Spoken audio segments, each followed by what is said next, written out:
ये है कराची का बनारस टाउन। क्या हुआ कि इंडिया और पाकिस्तान तो अलग अलग हो गए, लेकिन भारत से आने वालों ने अपना हुनर और अपनी तहजीब साथ ले ली। यूपी, बिहार, दिल्ली और अमरोहा से आने वालों के साथ बनारस से आने वालों ने भी पाकिस्तान को दिल दे दिया और यूं कराची बनारसी कपड़ा बनाने वालों ने सजा दिया, इस शहर की तहजीब को भी और लोगों की शख्सियत को भी। तो चलिए मिलते हैं उन हुनरमंदों से जिनकी पूरी बिरादरी यहाँ आबाद है। जो मुझसे आप बतियाएंगी मैं वही बतियाऊंगा।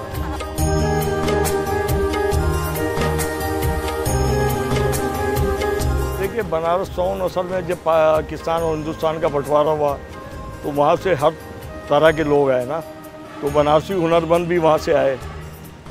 तो उन हुनरमंदों को बनारसी हुनरमंदों को इंडस्ट्रियल एरिया यहाँ करीब तरीन है, आपने देखा होगा वलीका और ये सब, तो इनके इर्द गिर्द जो कच्ची आबादियाँ थी वहाँ बसाया गया लोगों को। बनारस कॉलोनी भी उसमें से एक है।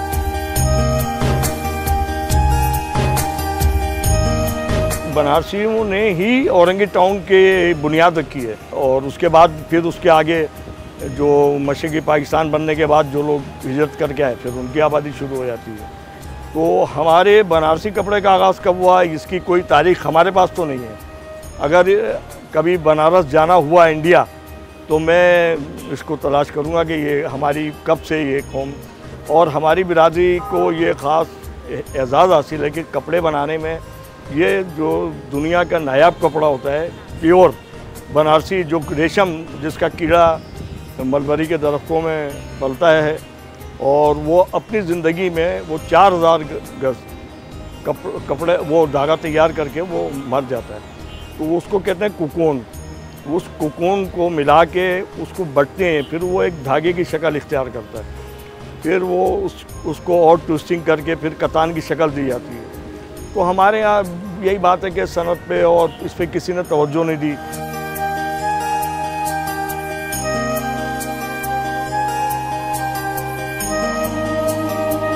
मेरा नाम है इरफान अंसारी और मैं एक ज़माने से 30-35 साल से ऊपर हो गया, बचपन से काम कर रहा हूँ। छोटा था तभी वाली साहब ने बैठा दिया तो उस वक्त से अब तक काम में लग रही हूँ। एक कीड़े से कितने 10-20-25 आदमी का हाथ लगा हुआ इसमें। चाइना से माल आता है, लच्छी भी आता है, लच्छी से फिर यहाँ पे आके फिर यहाँ से जाएगा ये डाई करना है। डाई होने के बाद फिर जाएगा वो बारपिन पे नहीं लिपटने पे। इस तरीके से फिर लूम पे आ रही है। 15-20 आदमी का हाथ लगने के बाद तब ये जाकर मार्केट में आता है। सारा खेल इसका इस दुनिया का मेन चीज़ ये है, जिससे इंसान का दिल होता है, जिससे ये तरह ये है। ये ख़राब हो गया ये हमारे हाथ में नहीं बनते, जो बनाते हैं वो भी परेशान रहते हैं। सबसे मेन चीज़ यही है।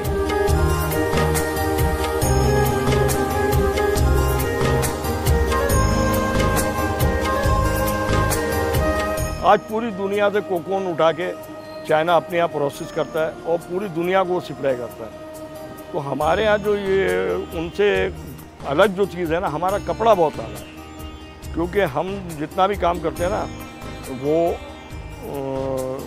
प्योर सिल्क का वो चाइना के धागे पे करते हैं। जब हम यहाँ आके आबाद हुए तो हम लोगों ने फिर यहाँ अपना उस सेटअप को कायम किया और बनारसी खड्डी शुरू हुई।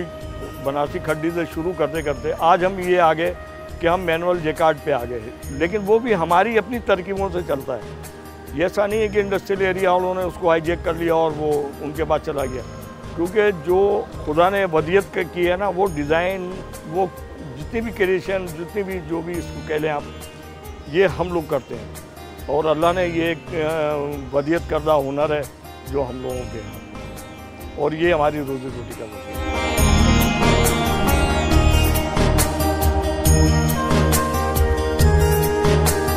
मेरा नाम अब्दुल अजीज़ है।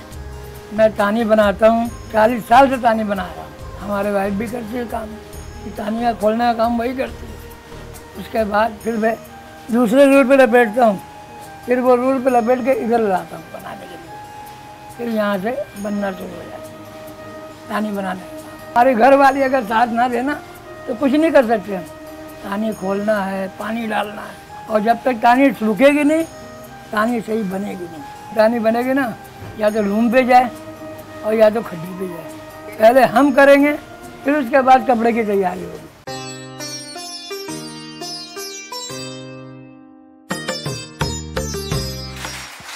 खूबसूरत बात यह है कि तानी बनाना हो या खड्डी चलाना हो, बनारसी ही बनारसी कपड़ा बनाने के कारोबार से वाबस्ता है। आप औरंगी टाउन आए तो खूबसूरत साड़ियाँ, शरारे, गरारे समेत खिलते हुए रंगों और नफीस बनावट से बना ये बादशाही मिजाज कपड़ा ये ज़रूर कहेगा कि मुझे साथ लेकर ही जाओ।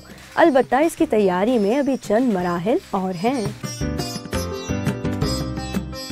मेरा नाम है मोहम्मद रफ़ीक, मेरे वालिद का नाम है मोहम्मद जलील। काशी के रहने वाला हूँ, बनारस। और उसके बाद वालिद साहब ने हिजरत करके पाकिस्तान आ गया। कम से कम हो गया होगा 40 बरस से कर रहा हूँ। तानी करने वाले अलग है, इसको जोड़ने वाले अलग हैं, इसमें बहुत लोग काम करते हैं, तब ये जाके तैयार होता है माल। हमारा काम बस यही है, खड्डी चलाना। कपड़ा बनाना बनारसियों के अजदाद का काम है, यूं भी इन्हें अपने काम से मोहब्बत है। कपड़े की तो बेशुमार इकसाम है ना, कॉटन है, ये लुंगी, कुर्ता, ये तमाम चीज़ें खड्डी पे बनती हैं। अब जाहिर है मशीनों का दौर आ गया, मशीनों, लेकिन खड्डी हमारे बुजुर्ग बताते हैं कि हज़रत शीश अलैहिस्सलाम के ज़माने से कपड़ा साजी का आगाज़ हुआ। चरखे के ऊपर तानी चल रही थी, ठीक है ना। तानी पहले उतरती है, फिर उसको रूल पे करते लपेटते हैं, उसको सीधा करके फिर इस शेप में वो तानी जो है लगती है मशीन के ऊपर ना। तानी के ऊपर ये बाना चलता है, फिर ये डिज़ाइन बनता है ना। तो ये पहले आता है कच्चा मशीन से उतर कर, फिर इसकी हम कटिंग करवाते हैं, फिर इसकी ब्लीचिंग होती है जी। ब्लीचिंग के बाद फिर जो है डाइंग का मरहला आता है। असल में तारीख़ के एक हिस्से में है ना कि रेशम, जाहिर है कि ये अमीर लोगों का और बादशाहों का और उनके महलों को सजाने का, मतलब बेशुमार इक़साम।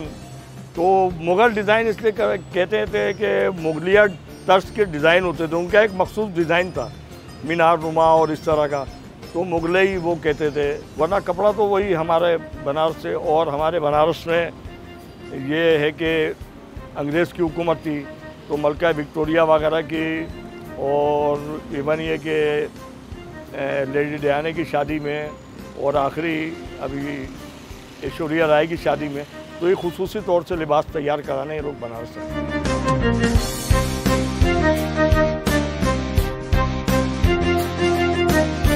हमारा जो काम है ना, ये सुबह 8 बजे से स्टार्ट होता है, और इसको जो है ना मतलब समेटते समेटते हमें तकरीबन 11-12 बज जाते हैं। डाइंग के हवाले से मशीनों का काम तो हो रहा है, मशीनें हो रही हैं बड़े उस पर, लेकिन खराई मशीनों पे नहीं होती, नहीं हो सकती वो, उसका नहीं है, उसमें अभी इतनी जिद्दत नहीं आई है कि खराई मशीनों पे हो सके। वो भगोनों का ही काम है, समझ लें, बादशाही काम है।